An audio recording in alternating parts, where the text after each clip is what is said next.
En el mundo existen dos criterios para seleccionar y clasificar las lenguas. Uno de los criterios más usados dentro de nuestro español, que dicho sea de paso es una lengua de flexión, pues es el criterio morfológico. El criterio morfológico nos habla básicamente de la estructura de las palabras, es decir, las partes que las integran. De acuerdo a este criterio, las palabras están formadas por una raíz, que es la parte esencial de la palabra, es decir, aquella parte que no cambia, que es indivisible y que además puede tener en sí diferentes accidentes gramaticales. Dentro de estos criterios nosotros encontramos que las lenguas están formadas por aquellas llamadas monosilábicas. Como su nombre lo dice, las lenguas monosilábicas son las que están formadas por una sola sílaba, pero que por pequeña que pareciera esa partícula, tiene en sí todo el significado de la palabra. Tenemos como un ejemplo el chino y tenemos también el mandarín. Si nosotros hablamos de las lenguas aglutinantes, estamos hablando de aquellas lenguas que se forman principalmente por dos tipos de lenguas habladas en diferentes lugares. Es decir, si nos venimos a América, la que típicamente conocemos, pues teníamos también ya establecidas lenguas indígenas, los llamados indigenismos propios de nuestro continente americano, que se mezclan con las lenguas traídas de Europa por el proceso de romanciamiento o incluso por los propios procesos históricos de conquista, como ya lo he mencionado. Como ejemplos de estas lenguas tenemos propiamente lenguas indígenas como el náhuatl y tenemos también lenguas o palabras que están formadas dentro de su estructura por palabras indígenas, pero que también reciben influencia del español o de alguna otra lengua. Tenemos entre ellas a los topónimos, que son los nombres de lugares, que sabemos que llevaron también ya un proceso de conformación con el castellano, que al mezclarse forman una nueva palabra. Tenemos el náhuatl como representativo, que ya lo había yo mencionado, y tenemos a todas las lenguas indígenas de América.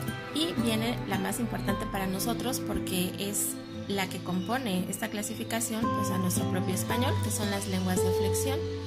Las lenguas de flexión son aquellas que presentan dentro de su estructura la posibilidad de ser en algún momento un adjetivo, un sustantivo o un verbo. Es decir, que por la terminación, después de la raíz, nosotros podemos observar como ejemplo la palabra amor. La palabra amor en sí misma encierra a un sustantivo. Sustantivo es aquella palabra que define a las personas, animales o cosas, pero que al mismo tiempo se puede convertir en un verbo. Si a la palabra amor yo le agrego un accidente gramatical y la convierto en el tiempo verbal amando. De la misma manera, la palabra amor se nos convierte en un adjetivo si yo pienso en una persona amorosa o amoroso, es decir, estoy convirtiendo un sustantivo al mismo tiempo en un verbo. Si nosotros analizamos la estructura de las palabras en el español, nos vamos a dar cuenta que la parte principal que la compone precisamente es la llamada raíz. La raíz es aquella parte de la palabra que en sí misma encierra en su origen a la palabra primitiva, es decir, de ella se derivan las palabras que actualmente usamos en el español. Las lenguas dentro del español se consideran lenguas arbitrarias, es decir, que en algún momento de la historia las lenguas fueron nombradas de acuerdo a lo que el ser humano observaba en su entorno. Veía un árbol, decidió nombrarlo, vio un río, decidió ponerle nombre. Y fueron pasando, la importancia de las lenguas es que van pasando o van brincando la barrera del tiempo.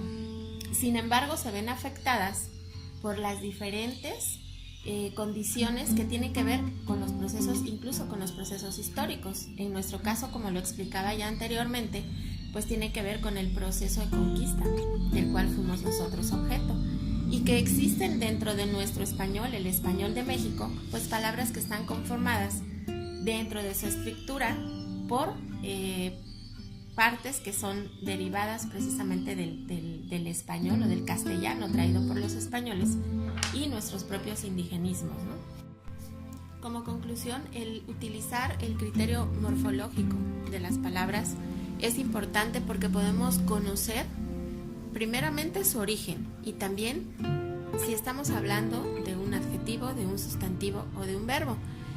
Y debemos recordar que conocer el significado de las palabras pues nos va a ayudar a expresarnos de una manera más correcta.